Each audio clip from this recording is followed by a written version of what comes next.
No excuses then, the front page of sports summing up what was a miserable performance from Barcelona as we welcome in, very warm welcome. Always just take a look at the top of the table. Barcelona then 2 points adrift of Real Madrid at the top of the table. I forgot about the table because I was so excited about the return of Mario Malkia to the show. There we are. Gemma's here as well. Well done, Gemma. Well, let's start, shall we, in Barcelona with you, Gemma. That was arguably, certainly the first half, the worst performance we've seen from Barcelona under Hansi Flick, giving up so many opportunities. What has been the reaction in Barcelona to another turgid performance, particularly defensively? Yes, it definitely was the first half game of under the Hansi Flick era, for sure. There is a sense of disappointment after back-to-back defeats, PSG, but especially concerning was this game yesterday in Sevilla, because they were unable to find a reaction. They were sleepy. That's what Pau Cubarsí had to admit after this game. It's concerning also the physicality. We saw it against PSG, and it's starting to be questioned a little bit the high pressure of Hansi Flick, not the manager himself. He has a lot of credit for what he accomplished last year, but also maybe the way to adapt this high pressure, because he doesn't have the same players. There's a key piece missing in the defense, Íñigo Martínez, and the injuries, and some of the players are maybe not able to perform that well as before. Of course, there is this physicality issue and the injuries. And now the sense is that it's good to have this international break to think a little bit, to work it. And the big question mark now is if Hansi Flick can convince these players to work as much as they did last season. Mario, you used to be a defender. What is it like watching this Barcelona backline give up the chances that they did like against Sevilla? And obviously, we've seen it over the past 18 months. They got away with it last season. They won the title. They played excellently at times. But it just seems that level has dropped off at the start of this campaign and made them so much more vulnerable defensively. I don't think it's only the level that dropped off. I think it's also that people started to understand the way you want to play. Because if you play a high line, everybody sees it. So everybody's going to try to find the weak spots. That is their biggest enemy at the moment. Gemma, Hansi Flick, I imagine, as you say, he's got money in the bank from what he did last season. But still, there's got to be question marks about his lack of adaptability to his backline, to these situations. Yes, but I think the question mark is going more to the players than the coach for what he achieved, and because since he arrived, he managed to get all the love, all the credit from the fan base. I understand that, Gemma, but this is a coach, let's not forget, who continued to employ these tactics when you had a lead against Inter Milan in the semi-finals. As much as you want to blame the players, is it that just the players aren't understanding his tactics are too risky, or he's asking too much from his players? Like, you've got João Martínez, the left back, who clearly isn't up to task. Yeah. So surely you have to adapt your tactics to him being in the starting 11, as opposed to trying to get him to perform at a level that he just can't.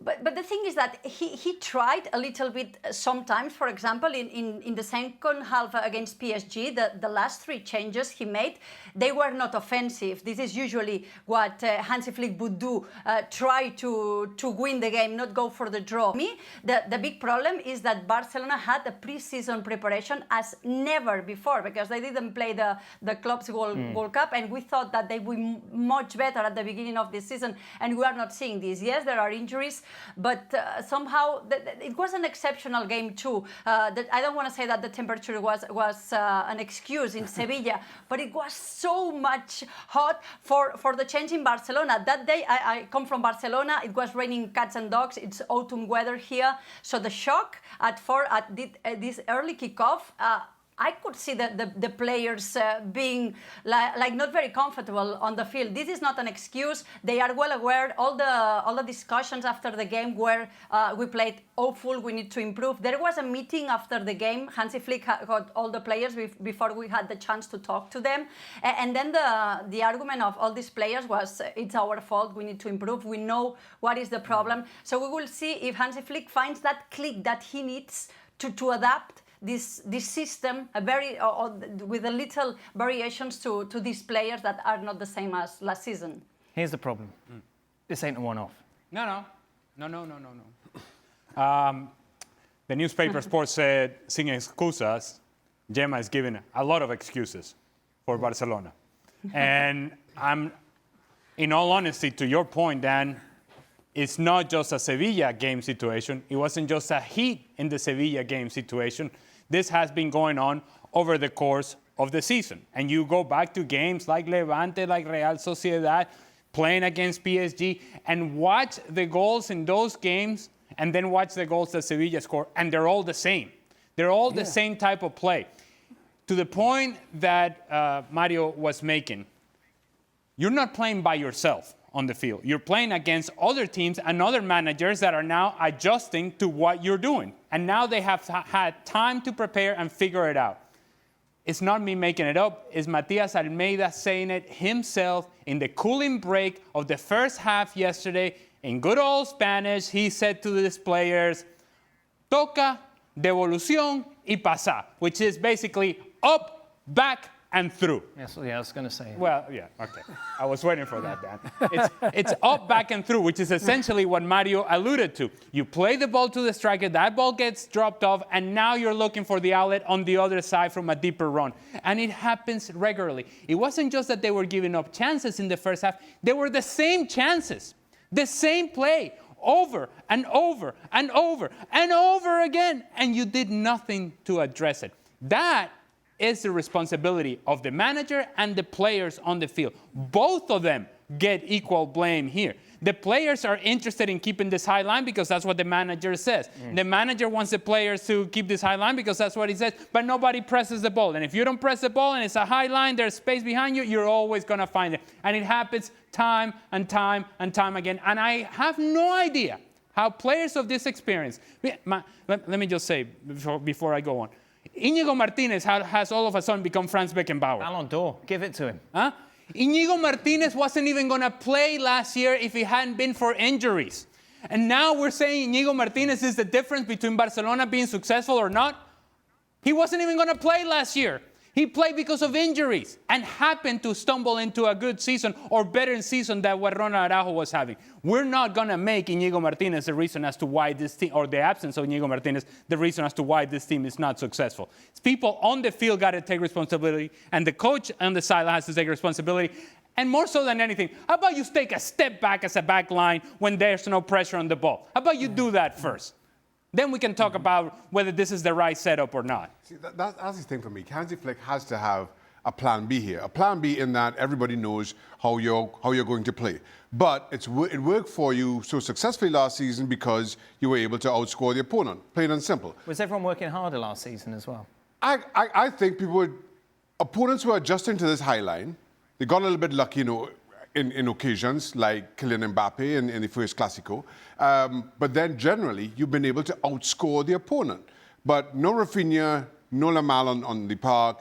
Lewandowski misses a penalty, a couple other individual errors which bring goals, and all of a sudden, this house of cards comes crumbling. Now, you cannot simply rely, well, certainly not in European competition, on just outgunning the opponent.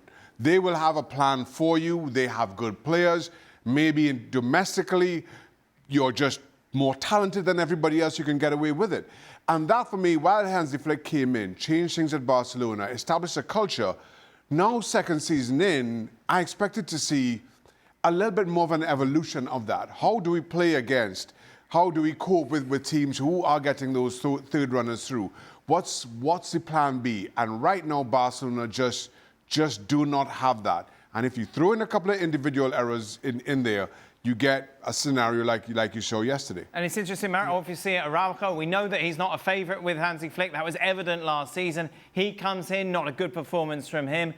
How do you deal this from a player's perspective? If you're a veteran of this side, do you have a conversation with Hansi Flick? Do you speak to the players amongst yourself? Because something clearly needs to be done because Barca are trending very much in the wrong direction.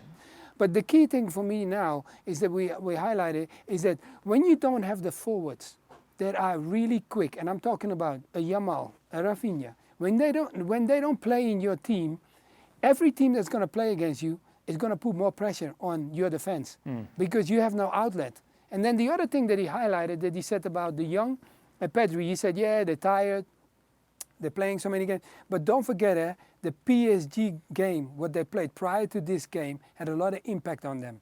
Physically and also how to prep because they got beaten. So then they play another team and they go away from home again and they're thinking like, how are we going to manage this? Now, because you try to recoup, try to recover, try to rethink, get the confidence back into the team, and then you face a team, it's so hot, it's so difficult, and they made it hard for you because they were physically so ready for them. And we always say that when you play against a Champions League team, the first 10 minutes are key.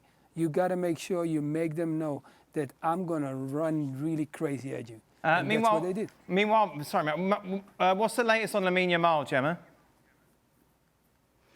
Well, he's training. He didn't go with the Spanish national team, and he's better. He's working at the gym, not in the turf yet, but he's expected to start working with the teammates when they come back from the international break. The official medical report said 2-3 weeks. So not against Girona, but probably he can start having minutes. And the big red mark is for El Clásico. He wants to be 100% fit there, and it's going okay, according to our sources. Mario, you started young, of course, famously. You were at school when you got the call up for Ajax. What's it like, this first kind of blip in your career? Because apart from this, Lamine Yamal's been pretty fit since he burst onto the scene. His first real taste of an injury, which is keeping out of big games. Now, it's always going to be a surprise for you because you don't know how to handle it straight away when you're young, right? So hopefully he has the right people around him that can, guide him in this situation. And the key thing is what we don't like when we're young is recovery. Sit and don't do anything. That's very, very difficult for a young boy. So I hope he understands that. Shaka never had that problem, did you, Shaq? Sitting and doing nothing? Oh, never young. Confirmation here, obviously, he's played a lot of games since turning 18, double that of Pau Cubarsí. Meanwhile, sticking with Barcelona, a lot of speculation, of course, about their game against Villarreal, which talk about whether or not they're going to be allowed to play in Miami. This is what UEFA have said today. UEFA has today reiterated its clear opposition to domestic league matches being played outside their home country. However, given that the relevant FIFA regulatory framework currently under review is not clear and detailed enough, the UEFA Executive Committee has reluctantly taken the decision to approve on an exceptional basis the two requests referred to it. One of them, of course, is the Serie A game. The other is Villarreal against Barcelona. What's the reaction in Barcelona to this news, Gemma? Well, there's nothing official yet because the decision still requires some formal approval from FIFA, from the US Soccer Federation, the CONCACAF.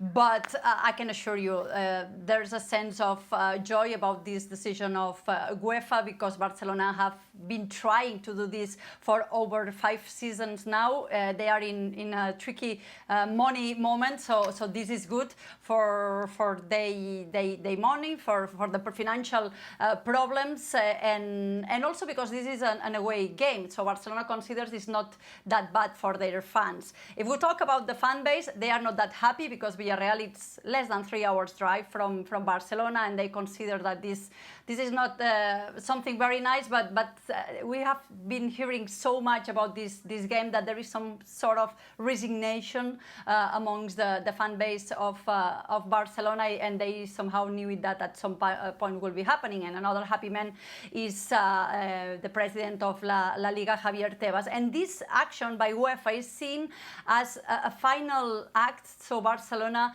definitely abandons that idea of the Super League, and it's expected that Joan Laporta will go to the club's meeting later this week. He met with Al-Khelaifi, the president of this board of clubs of Europe that are absolutely against the Super League. So it's like the final gesture. So Barcelona leaves Real Madrid all by himself with the idea of the Super League.